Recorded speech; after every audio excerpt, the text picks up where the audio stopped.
There's a reason tourists flock to Paris, Barcelona, and Amsterdam. These cities feel alive.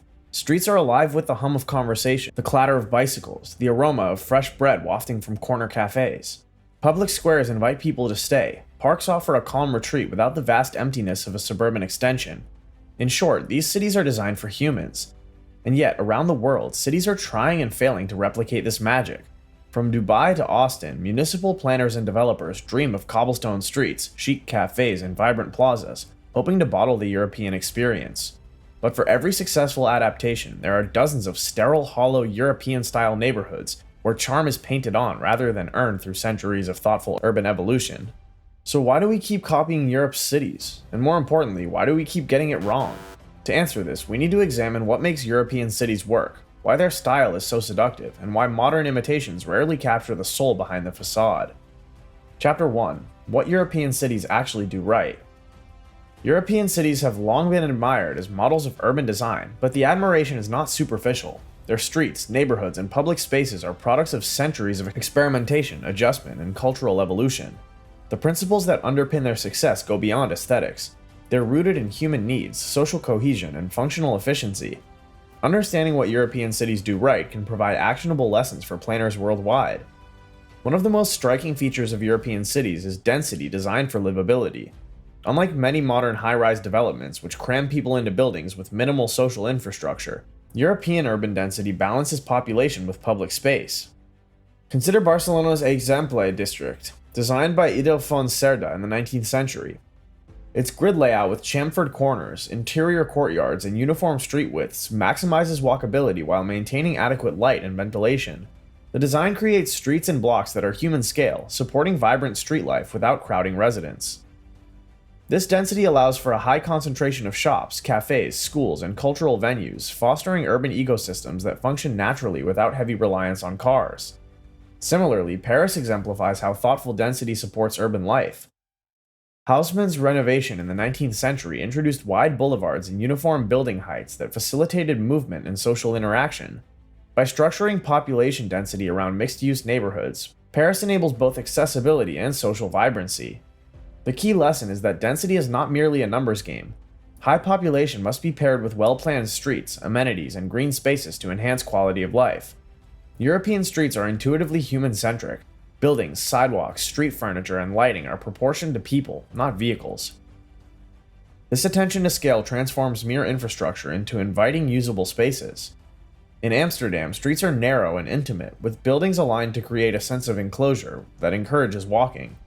In contrast, many modern cities prioritize cars, resulting in wide empty roads and pedestrian-unfriendly intersections. European urban design demonstrates that when cities prioritize human perception and movement, streets become social arenas rather than traffic conduits.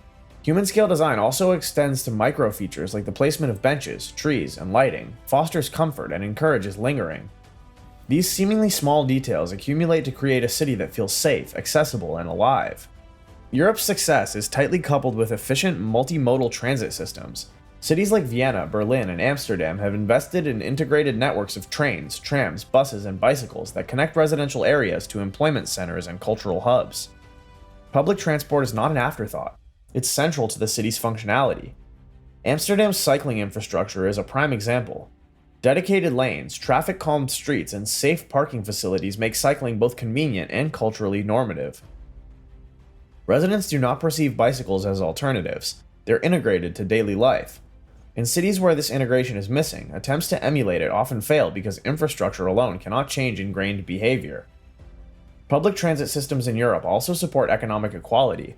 Affordable, reliable options ensure mobility for all residents, contributing to social cohesion and reducing car dependency. The lesson is clear. Sustainable mobility requires a comprehensive user-focused approach rather than isolated interventions. Another hallmark of European urban design is mixed-use neighborhoods where residential, commercial, and cultural activities coexist naturally. This integration creates streets that are active throughout the day, not just during working hours. In Barcelona, small shops, markets, cafes, and homes coexist within walking distance. This proximity allows residents to meet daily needs without driving, encourages local economies, and fosters spontaneous social interactions. Paris achieves similar effects through its carefully regulated ground floor commercial spaces and residential upper floors, ensuring that streets remain animated and socially relevant. Mixed-use planning also strengthens resilience. Neighborhoods with diverse functions can adapt more effectively to economic or demographic shifts because their infrastructure supports multiple activities rather than a single-purpose use. Modern cities often fail to replicate this, zoning areas exclusively for residential or commercial use and thereby creating lifeless districts. Perhaps the most underappreciated factor in European cities' success is cultural continuity. Streets, squares, and neighborhoods have evolved over centuries, reflecting changes in commerce, population, and technology, while preserving the underlying urban fabric. This evolution fosters a sense of identity and place that purely modern interventions struggle to achieve.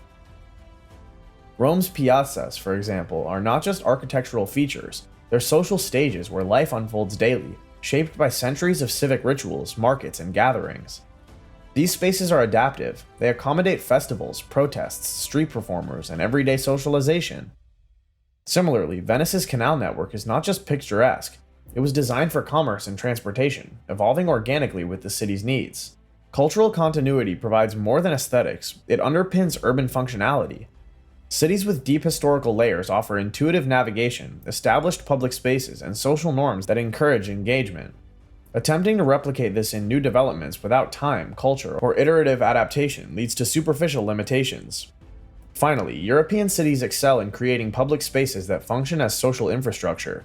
Parks, squares, and pedestrian streets are not luxuries, they're essential components of urban life. Consider Lisbon's plazas or Florence's piazzas. These spaces invite residents and visitors to gather, converse, and interact in a shared urban environment. Well-designed public spaces enhance social cohesion, support mental health, and stimulate local economies. They're flexible. They host farmers markets, political rallies, concerts, and casual leisure simultaneously, demonstrating versatility that many new developments overlook. The lesson for modern urbanism is straightforward. Invest in public spaces that prioritize human engagement over aesthetics alone. The vitality of a city is measured not by buildings alone, but by the life that unfolds between them. In the long run, what European cities do right can be summarized as a coherent set of principles. These principles combine to create cities that are walkable, vibrant, equitable, and resilient. European urban design is not merely a style or aesthetic choice, it's a functional philosophy rooted in the realities of human life. For modern planners seeking inspiration, the takeaway is clear.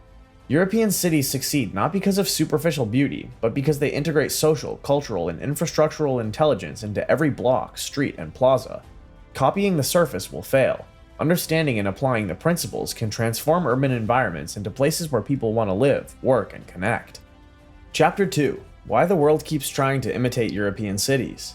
European cities have become aspirational models for urban planners, architects, and governments worldwide. Their combination of walkable streets, human-scale design, vibrant public life, and efficient transit has inspired a generation of city builders seeking to replicate these qualities. But the fascination is not superficial. Understanding why the world tries to imitate European cities requires examining social, economic, and political motivations, as well as cultural perceptions of urban success. One of the most prominent frameworks borrowed from European urbanism is the 15-minute city concept. Coined by Carlos Moreno and popularized in Paris, this model emphasizes proximity. Residents should be able to access work, schools, shops, healthcare, and recreation within 15 minutes by foot or bike. European cities exemplify this naturally through historical density, mixed-use neighborhoods, and human-scale street networks. City governments around the world have embraced this idea as a blueprint for modern urban life. Melbourne has experimented with neighborhood hubs and active transport corridors. Bogotá has reimagined urban mobility through ciclovia and integrated public spaces. Even suburban areas in North America are attempting micro-scale interventions to mimic European accessibility. The 15-minute city is alluring because it promises sustainability, social cohesion, and economic vitality in a single coherent framework. Moreover, European cities are visually appealing, and their image has become globalized. Cobblestone streets, historic facades, canal networks, and piazzas are instantly recognizable symbols of culture and sophistication. Urban planners and developers are actually aware of the Instagram effect, where picturesque European streets are aspirational backdrops for social media, branding, and tourism. This aesthetic appeal drives imitation. Developers label new projects as Little Paris or European Quarter to signal prestige and attract investors. City councils adopt European-style street furniture, bike lanes, and public squares as visible signals of modernity and progress. The phenomenon is not purely superficial. The visual language of Europe communicates livability, safety, and sophistication, qualities cities want to project to residents, businesses, and tourists alike. Meanwhile, European urbanism is also economically compelling. Walkable, vibrant neighborhoods generate measurable economic benefits. Shops, cafes, and cultural venues thrive in streets designed for pedestrians rather than vehicles. Higher foot traffic increases retail revenue and encourages entrepreneurship. Property values rise in districts that successfully emulate European livability. Cities aiming to attract talent and investment see European-style design as a competitive advantage. Knowledge workers and creative professionals are increasingly selective about urban environments, often preferring walkable, culturally rich neighborhoods with accessible amenities. By attempting to copy Europe, cities hope to cultivate environments that attract both residents and businesses, creating virtuous economic cycles. Also, it's important to recognize that many planners genuinely aim to improve urban life. European cities provide proven models for sustainability, accessibility, and community engagement. The intention behind imitation is often not mere mimicry, but a desire to replicate outcomes, lower car dependence, higher social interaction, and better health metrics. For instance, Copenhagen-inspired bike infrastructure in cities like Portland, Oregon, emerged from evidence that cycling reduces congestion, pollution, and public health costs. Similarly, Singapore's human-centric urban villages draw inspiration from Amsterdam's mixed-use neighborhoods to create communities that are livable, walkable, and socially cohesive. The global spread of these ideas demonstrates that European cities are not just admired aesthetically, they're studied analytically for their urban performance. However, European urbanism has also become a form of cultural export, a type of soft power.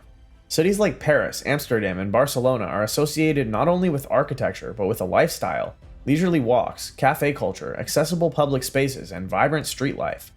Governments, developers, and tourists worldwide perceive these cities as benchmarks of sophistication and quality of life.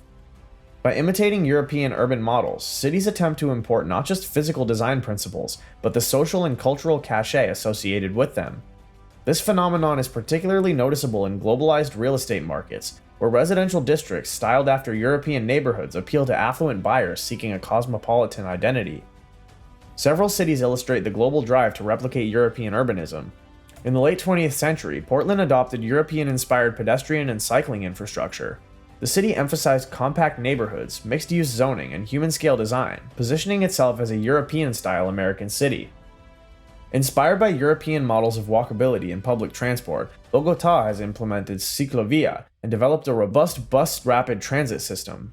The goal is to emulate European accessibility while addressing local traffic and health challenges. Dubai's European quarters mimic Parisian boulevards, Italian piazzas, and Venetian canals. These developments serve as luxury destinations for tourism and residents, illustrating how European aesthetics are used as a marketing tool as much as an urban planning philosophy. Though geographically distant from Europe, Singapore incorporates Amsterdam-style neighborhood planning and pedestrian-centric streets in its modern urban villages, balancing density with social cohesion. These examples reveal a common pattern of imitation that stems from a mix of genuine planning ambition, economic opportunity, cultural aspiration, and aesthetic appeal. A core reason cities try to imitate Europe is the perception that its urban design principles are universally applicable. Walkability, density, mixed-use zoning, and public space accessibility are framed as solutions to global urban challenges, from traffic congestion to climate change. This perceived universality encourages planners to adopt European frameworks wholesale. The logic is compelling. If it works in Paris, Amsterdam, or Barcelona, it should theoretically work elsewhere. However, this approach often ignores the nuances of climate, culture, governance, and existing infrastructure, which is why imitation frequently fails in practice. Nevertheless, the allure of European urbanism remains strong because it represents a tested and attractive template. Chapter 3: Why the Copies Often Fail. For decades, cities around the world have attempted to replicate the charm and functionality of European urban environments.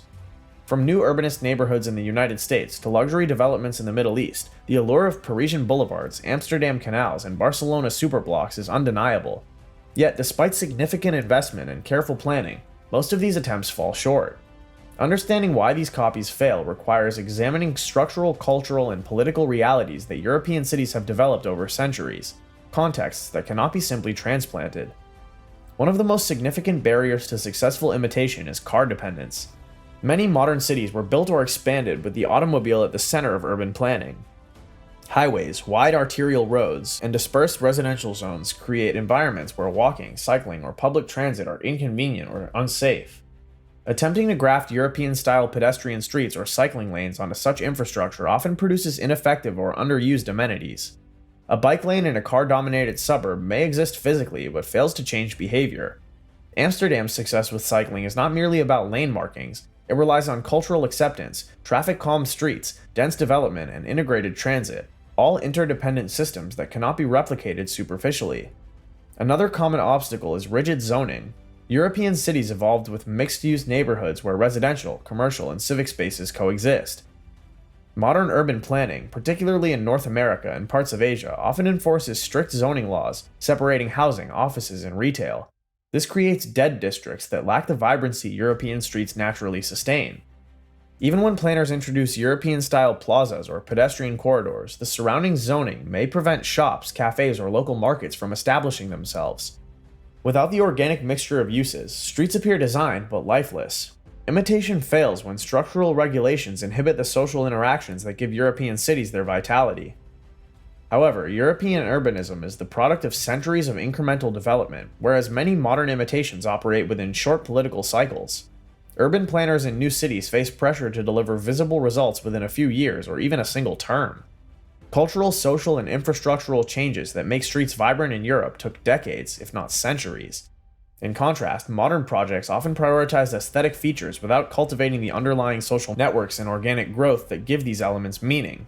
Political short-termism produces developments that look European but fail to function as living, adaptable urban spaces. Meanwhile, cultural context is crucial. Outdoor cafes, public markets, and cycling culture flourish in Europe due to long-standing social norms. Attempting to transplant these behaviors without understanding local culture often results in failure. For example, a pedestrianized plaza in a suburban US town may remain empty if the local population is accustomed to driving everywhere. Similarly, cycling infrastructure in cities without a biking culture often sees minimal adaptation, regardless of lane quality or signage. European urban life is as much social and behavioral as it is physical. Copying streets alone cannot recreate the societal patterns that animate them. Many imitations also suffer from tokenism, the superficial adoption of European features without integrating underlying principles. Cities may install bike lanes, small plazas, or narrow streets, but if these elements are isolated or disconnected from broader infrastructure and policy, they fail to produce meaningful urban life. An artificial European quarter with cobblestones and cafes might look charming in promotional materials, but remain sterile because residents do not interact naturally in the space. Successful European cities achieve vitality by combining density, mixed-use planning, social norms, and transportation integration. Another frequent problem is developer capture. In many modern cities, projects labeled as European style are designed primarily for affluent buyers rather than public benefit. Luxury housing with cobblestone streets, boutique shops, and artificial canals may emulate the appearance of Europe, but fail to provide inclusive urban life. In genuine European neighborhoods, streets are public spaces used by people of all socioeconomic levels. Without this inclusivity, copied districts may be aesthetically successful but socially sterile. When urban design prioritizes profit over public engagement, European principles are applied only visually, not functionally. By following these principles, cities can cultivate authentic urban vitality, creating streets and neighborhoods that are not merely European in appearance, but functionally successful and socially engaging. True urban inspiration is not just about copying the past, but about understanding it, learning from it, and adapting it to the context of the future.